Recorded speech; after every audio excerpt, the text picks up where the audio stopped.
Hi, everyone. Welcome back to another CCS Alumni Live. My name is Brandy Keeler. I'm Assistant Director of Admissions at the College for Creative Studies.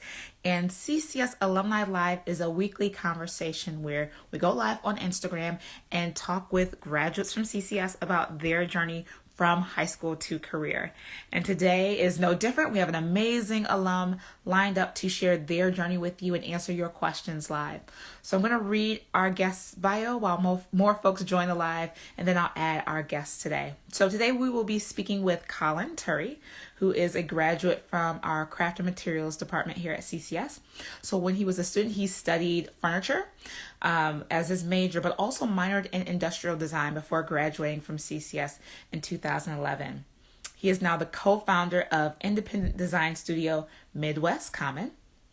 And he's really had the fortune of being able to work on a lot of different types of design and fabrication in his career.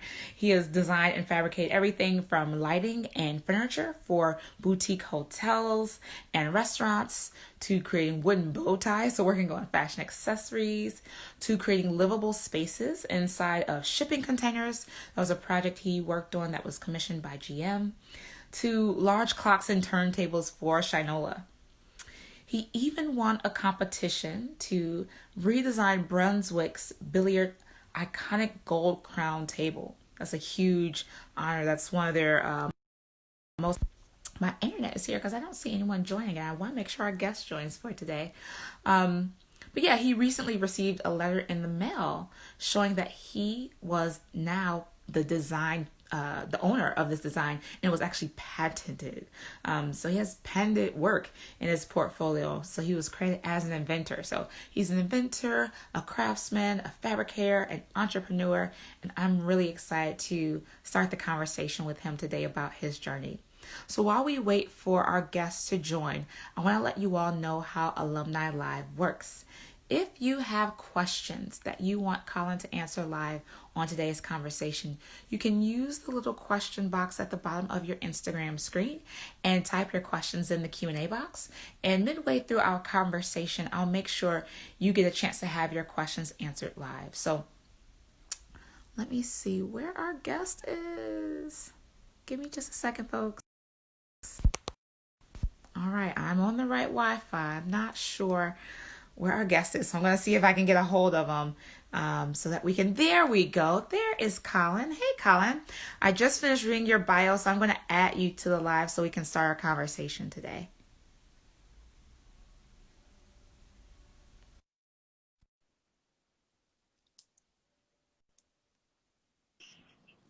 Hey, what's Hello. going on? How's it going? It's going. Sorry about that. Oh, you're all good. I know I was just talking with some coworkers earlier. With the pandemic, technology is never what we expect it to be. Things are happening all over the place, and we're doing the best we can. So I'm just really glad to talk to you today. Yeah. What's going on your end? The same old, talking to students in virtual classrooms. That's not same, but talking to students in Yeah. virtual classrooms, interviewing awesome alumni about their career journey. So I'm really Yeah. excited for today's conversation. So I read your bio really quickly, and hmm this will be recorded. So anybody who isn't in the live, they'll be able to watch this afterwards. So we're going to have our Okay. conversation like it's a room full of people still. Um, Awesome. but one thing I wanted to talk to you about is because your bio, you seem really industrious. Like you've started companies and you've done a lot of everything, it seems like. Um, hmm but before founding or co-founding Midwest Common, you also co-founded TAKD Design, right? Yeah. So this is your second business that you've created, it seems like. Yeah. Tell me what keeps you in this mode of creating new businesses and new endeavors. I think at the end of the day, creativity kind of fuels a lot of what I've done. And, I think if you're passionate about something, you just stay active and you push for ideas and new ventures as often as you can, and just to stay active. So, Mm-hmm. yeah. And tell me a little bit about what's different between TAKD Design and what you're doing now with Midwest Common. So TAC design was it was me and two of my friends that I grew up with, who actually had a professional career, and one was an architect, and then actually they both were, and have since sort of shifted paths a little bit. But we had tried to create kind of a small collective. I think it was maybe, too early on. Half of us were still in school, and we all had different interests. Yeah, I mean, it was something that we had fun with at the time. We launched a cool bow tie project that got quite a bit of press. And then we did like a shipping container design for GM, which was really cool. So, we did some fun stuff, but I think at the end of the day, we all had, different interests, and, went about our ways. So what are you doing now with Midwest Common? So, Midwest Common is, it's very exciting. So my partner and I started Midwest Common about a year and a half ago. We're an independent design studio in Detroit, and we're, essentially focused on branding and packaging and products and environments, identities, and so on. So it's a wonderful little collective we put together. We work with a lot of really great local artisans and designers, and essentially just create really high-end goods and things for people. So That's awesome. That's yeah. awesome.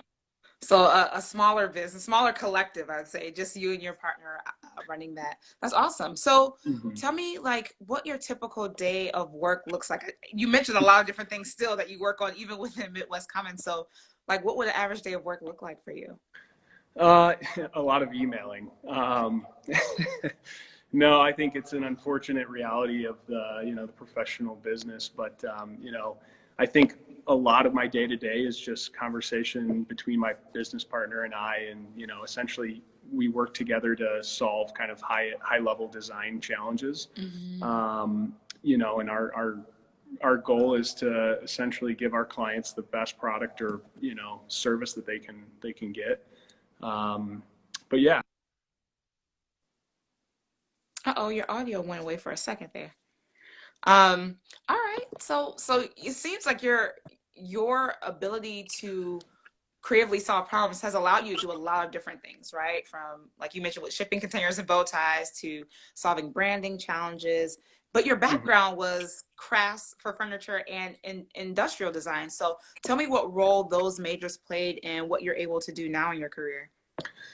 Yeah, so Midwest Common, the company itself is founded off of both of our backgrounds, and my background is 3D, my business partner is 2D, and so everything from branding and identity is generally driven by my partner, and then anything three-dimensionally speaking is more my realm, environments and product design, packaging, things like that.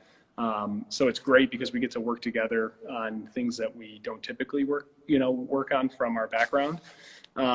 But I think we each bring a unique perspective. But I wouldn't say we're limited to anything day to day.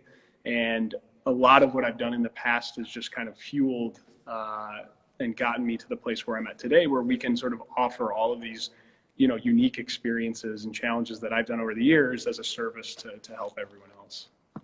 That's awesome. So speaking of your past, tell me this. I love asking this question. What's been one of your favorite assignments or projects to work on in your career so far?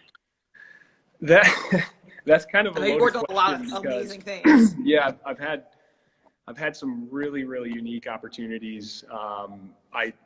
Some days I wake up and just laugh because it's like some of the stuff is so absurd and unique that, like, I don't know how I stumbled into them.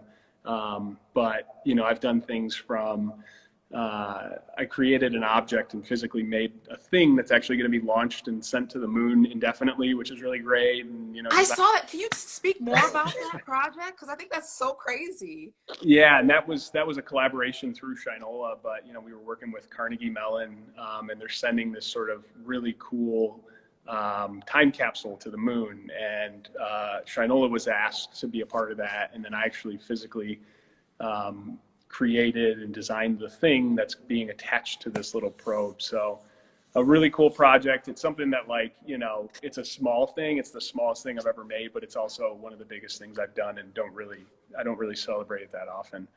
That's so cool. But I think in general, though, it's hard to say what really stands out the most because, the reality is, of everything I've done, the most satisfying thing is, you know, kind of what I do day to day now. It's owning and operating a business that, you know, one, it's local to Detroit, and two, we get to work with really great people and do really awesome things. And we're not limited to, you know, really anything. So to me, that's kind of the most unique and exciting thing. Yeah, that you get to create every day a bunch of different amazing things. Yeah. My brain is still reeling about you being an artist who can say, I have work on the moon. Yeah. Yeah. That's insane. But I hear you. Having that creative business where you get to do what you love for a living is awesome. Yeah. Awesome. So let's I know you talked about time capsules going to the moon. We're gonna get in my little imaginary time machine and rewind back to who you were in high school and talk about the start, or maybe, you know, part of the journey to where you are now. So what type of artist were you in high school? Were you doing 3D artwork then? Yeah. High school was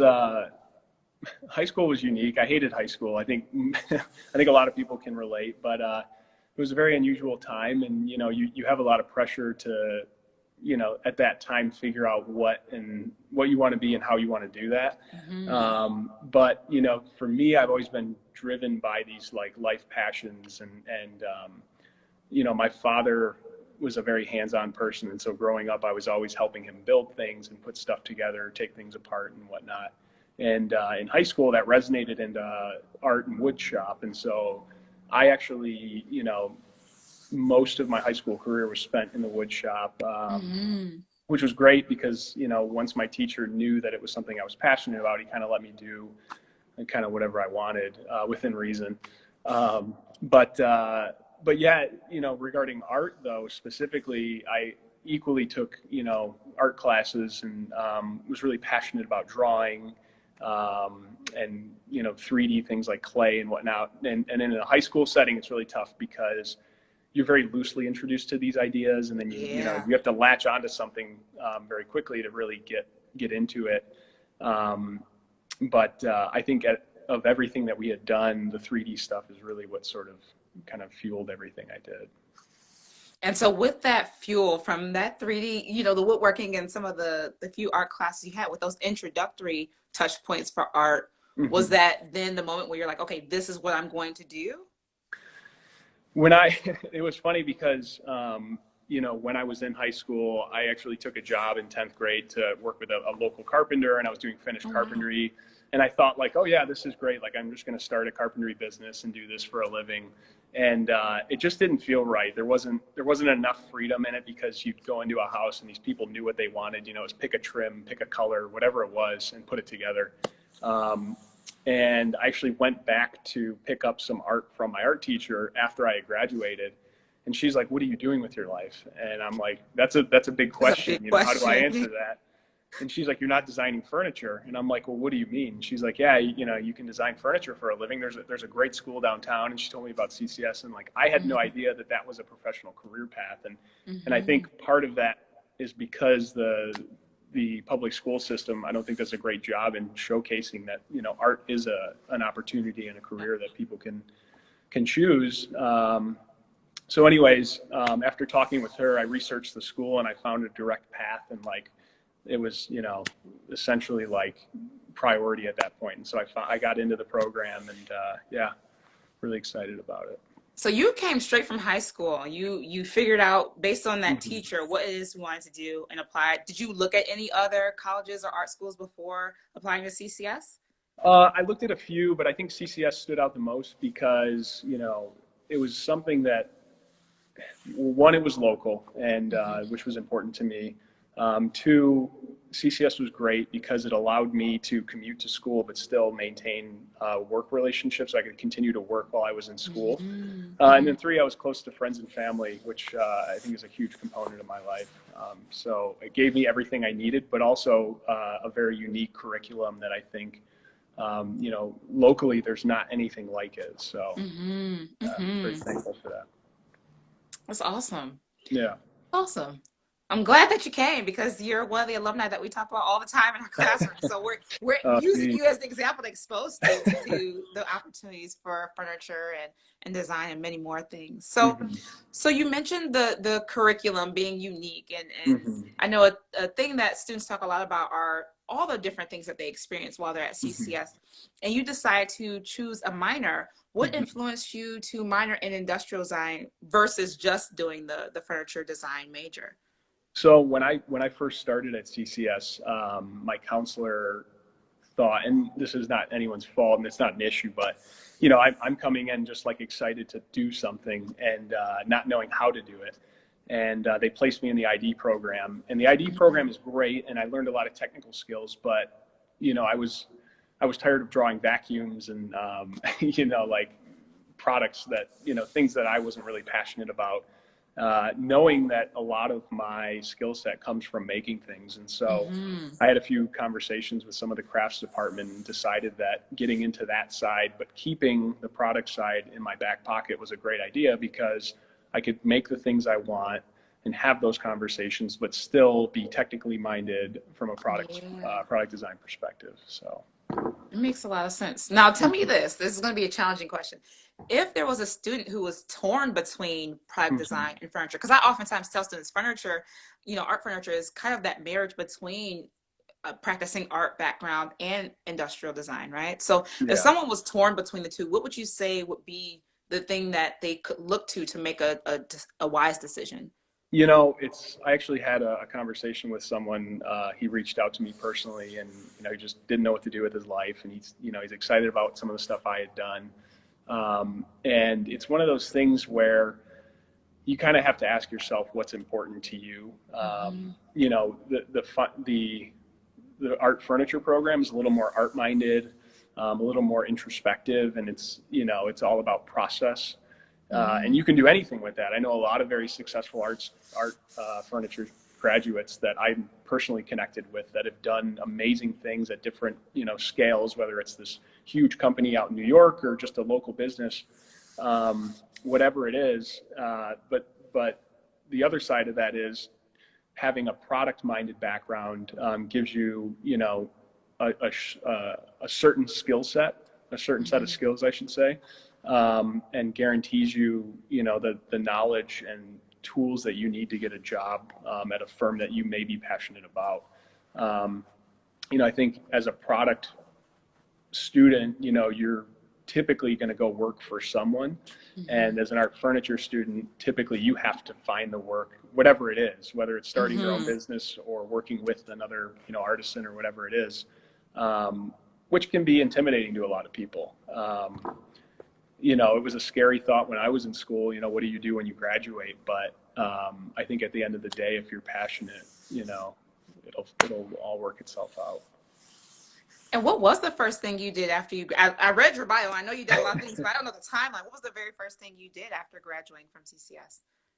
So I had an internship in New York at Avroco, which is an interior-based architecture firm, and at the age of 21, I went out to New York and worked with them, and shortly after was hired. And at the age of 22, I was their lead furniture and lighting designer, which was crazy but exciting. So I Yeah. got to work on some really great projects for them. And I think for me, I've just always been active, so there's never been downtime. And when I look Mm-hmm. back at things like that, that was 11 years ago. It feels like it was yesterday, but like not having downtime, staying active, staying passionate has really sort of worked in my favor. That's awesome. That's Mm-hmm. beautiful. All right, so I'm going to take a break from my questions because I ask them all the time. I can come up with many, many more. But I want to see if any of the folks who are tuning in have questions that Colin can answer live. So if you have questions Mm-hmm. about pursuing art furniture, or product design, or just being a designer, starting your own business, or just what it's like to be a CCS student, make sure to drop those questions in the question box at the bottom of your Instagram screen, and we will ask those live with Colin. And I have a couple more in my back pocket that I definitely want to ask, but let's see if Great. anybody tuned in has any questions. Let's see. I see a few folks have popped into Mm-hmm. the live here. All righty. None yet, but if they come up, they'll pop up and I'll make sure. Oh, I see one that popped up. Carla asked, how did you learn to start your own business?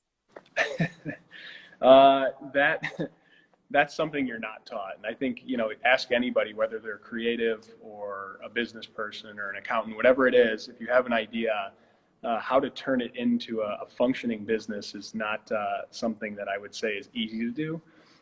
Actually, ironically, one of my old business partners from Tact had just joined. Sean, what's up? He knows about starting a business.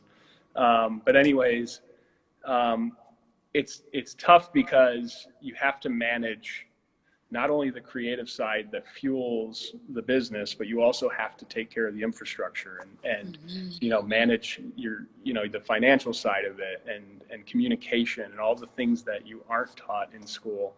And I think what it comes down to is just being an organized person in some way. Everyone's organized in their own way. And if you look at my desk, you might not believe me, but yeah, I think it's all about just staying on top of yourself and managing that. And then, save your receipts. Be ready for tax time. That's right. Funny. Yeah. We've talked to a lot of alum on CCS Alumni Live who are entrepreneurs, start their own business. And many of us, because we graduate the same year, many of us graduate before CCS had their full entrepreneurial studies, concentration created. So a lot of us were like, okay, we had a business practices class. Let's figure it out from there. And now students have the opportunity to learn money management for artists and designers and branding techniques and all that stuff. So it's awesome that the school has seen the trajectory of a live alum and made that part of the curriculum. Oh, this is an awesome question. Someone asked, what will you be making when you're 64? Future Colin. So we're jumping forward now. We went to the That's past. right. I'm assuming that's a Beatles reference. What will I make when I'm 64? Hopefully breakfast. Hopefully I'll still be able to do that. I think professionally speaking, hopefully it's something amazing. Hopefully I'm working on a project that I would have never dreamed of. But I think it's important in my practice to continue to make things for myself. And so I continue to make, art furniture and just even things for the house. I like to stay active. I have a shop at home. And I think it's important just to be doing something because that keeps your mind moving and keeps the creative process active. And Colin, do you have, I know this may be a silly question, but like an art statement or a theme that informs the design of your personal work? Yeah, I think there's like a mantra that it seems to be an ongoing conversation in my head that it's kind of resonated over the years and it's taken many forms. And I've seen it written after a few interviews that I've done, and I think there's some truth to it. But I think at the end of the day, design is a conversation, and anything can be interesting. And if you bring two materials together, a story can happen. And I think materials is one way to look at it. You could look at colors, you could say it with textures or whatever it is. But anytime you bring two things together, that interaction can be a really unique conversation, and it can take many, many forms and solve many problems. That's awesome. I love that there. I've never heard it put that way, but I really enjoy that. Now I'm just thinking, I'm like, what conversations am I starting? And I think that's a helpful question for folks tuning in to ask themselves, like, what conversations are you trying to create in the world with your creativity? That's awesome. Exactly. Yeah. Yeah. All right, so a couple more questions from me, and if anyone else drops them in the chat box, we'll ask those too. But I was curious, what's one thing you feel you learned or gained from CCS that's really impacted your life or your creative journey? I would say, like talent can only get you so far. And I think that it's only as good as your work ethic. And what I learned from CCS was, I went to school with both sides of the spectrum. It was students who tried really hard, and then there were students who barely showed up. And, whether the work was good or not, their work ethic showed. And generally those people, thinking back, those are the people who continue to progress and do interesting things, whether it's work for amazing companies or create their own. You have to have drive. And I think CCS is a great incubator for that because, it's not just show up in color in the lines. It's, you know, we're going to push you intellectually and conceptually and really, you know, create something that's, you know, unique in the art world. And I think that my experience there, it was frustrating at the time, but I think the professors and the adjunct that I dealt with, they didn't, excuse my French, but they didn't take shit. And I think it was great because they were willing to push you and tell you that you needed to do hard or try harder and you needed to work harder, or, you know, 10 more pages of sketches, whatever it was. They were never satisfied. And I think that drove me to just continually search and push and evolve my process. That's awesome. And it's true that drive the rigor is definitely there at CCS. Yeah. But it's amazing to see where it's taken you. Like, again, reading your bio, I'm just like, how much can one person work on? It's just impressive. And in such a short time. I know for some of our high school students, a decade may seem like a long time, but in terms of a career, that's nothing, you know? Yeah. So it's amazing.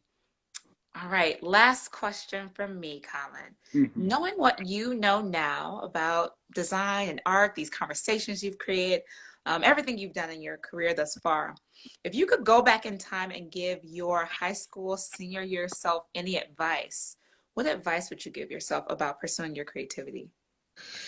That's a good question. I would say there's no amount of sleep that can save you. I think, you know, I would tell myself to, you know, prepare yourself for sleepless nights, knowing that it'll be worth it one day. You know, there's often nights that even you know, today in my current line of work, like I'll be, you know, consumed with projects and things going on top of whatever's happening in my personal life. And there's nights where I'm out in my garage, you know, at, you know, 1 a.m. doing something. And I'll be like, what are you doing? Like, why are you doing this to yourself? And you know, and I go inside and I talk to my wife and she's just like, you got to give yourself a break. And it's like, I know. But when it's all said and done and you come back and look at everything that you've accomplished, it is a very satisfying feeling. That's what happens when you're in flow, when you're doing things that you're passionate about. You can lose track of time.